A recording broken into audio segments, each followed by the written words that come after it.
Olá, estamos na divisa de Portugal com a Espanha e estamos aqui na companhia do professor Francisco Xavier Covas, representando a Universidade de Vigo e que esteve coordenando o nosso trabalho de intercâmbio do projeto Erasmus entre a Universidade de Vigo e também a Unijuí, Universidade Gastão da Thierry, Rede Cidir, e neste espaço que tem uma das experiências mais valorosas de integração e desenvolvimento de fronteira.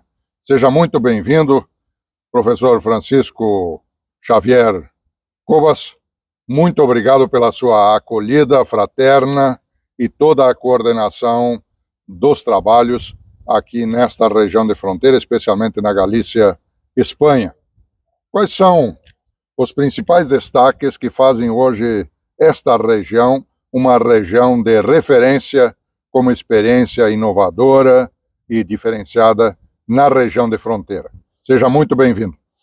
Muito obrigado, profesor Pedro Gutenbender, e obrigado tamén a Unijuí por partillar con nós as experiencias de fronteira nos territorios. No noso caso, beneficiamos de moitos anos de entrar xuntos os dois países na Unión Europea, e iso ten facilitado a desaparición da fronteira, ten facilitado moito, sobre todo, a integración das cadeas de valor. Nos temos, nesta parte atlántica, temos unha populación, temos unha tradición moito forte, mesmo de relacionamento persoal, de relacionamento cultural e lingüístico, na área da lusofonía e de relacionamento económico. Mas a fronteira era unha limitación, sobre todo, para o comercio, para moita actividade.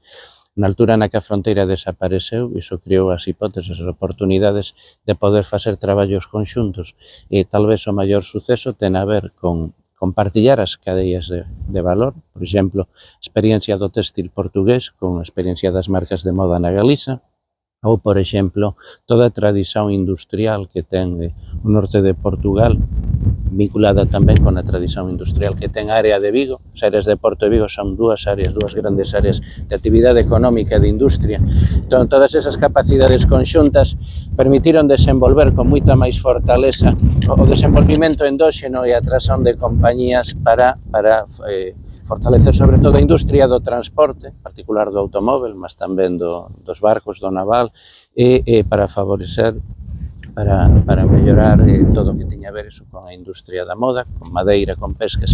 Por tanto, a suma realmente dos recursos das dúas áreas, a suma non é un máis un dois, as sumas nas áreas de fronteira, cando desaparece a limitación, a xente partilla recursos, a suma é unha multiplicación, quer dizer, non é dois, é moito máis do que dois. Eso é un pouco o que nos está a pasar, tal vez por iso nos, xuntar isto tudo, se nos considera un caso de suceso na Unión Europea de todo o que poden ser esas posibilidades conxuntas.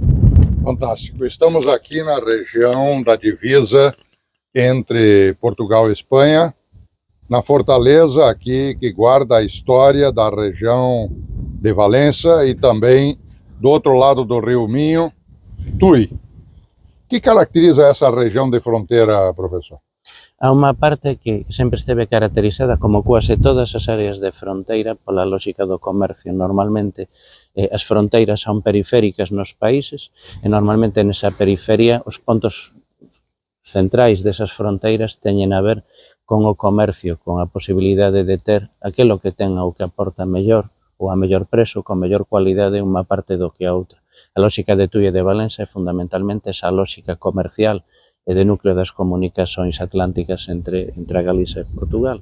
E históricamente sempre foi iso. Os límites políticos, os límites ao comercio, teñen dado tamén moitas veces con un comercio informal, como en todas as fronteiras, pasa moitas décadas que non habendo limitacións, o que se concentrou, o que se focalizou é propiamente actividade comercial oficial e nese sentido estamos nun concello, por exemplo, que non ten desemprego, países que teñen taxas de desemprego, esta área non ten, e ten a ver en boa medida con precisamente todas esas oportunidades dos recursos partillados que estamos a contar. Aqui, logo ao fundo, temos uma das obras de conexão, a ponte que liga as duas cidades. Qual é a identidade histórica desta ponte, professor?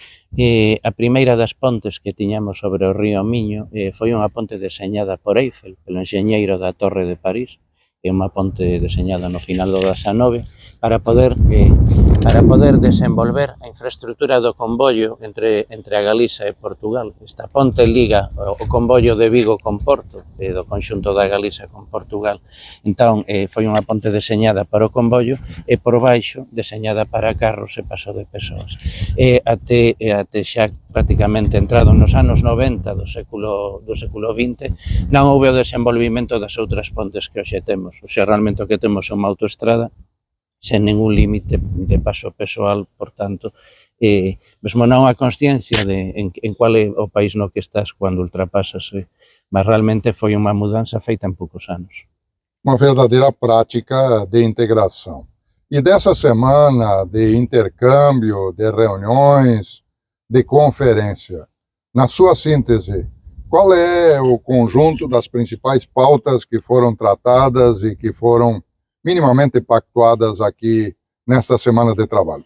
Sobre todo, a parte das experiencias con estudantes, das experiencias con colegas de varias universidades, partillamos e maduramos os traballos conxuntos entre universidades de 4 países con 2 realidades transfronteirizas.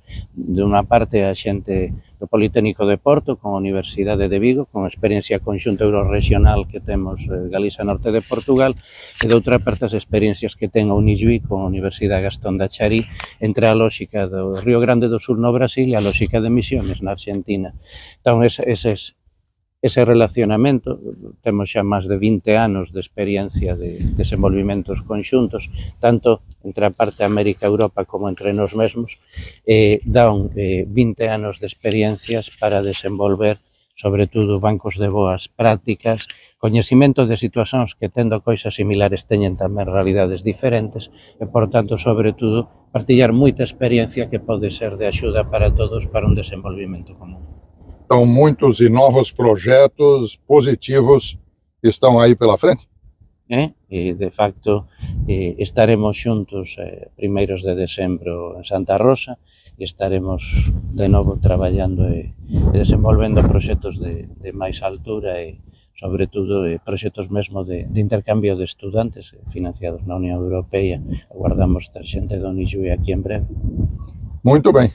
Em nome da Unijuí, do mestrado e doutorado em desenvolvimento regional, agradecemos ao projeto Erasmus, à Universidade de Vigo, agradecemos de forma muito fraterna, pessoal e humana, toda a qualificada acolhida, professor Francisco Xavier Covas, também ao professor Carlos Hardon, da Universidade de Vigo, e todo o coletivo desta universidade, por esta qualificada acolhida de trabalhos durante esta semana de intercâmbios.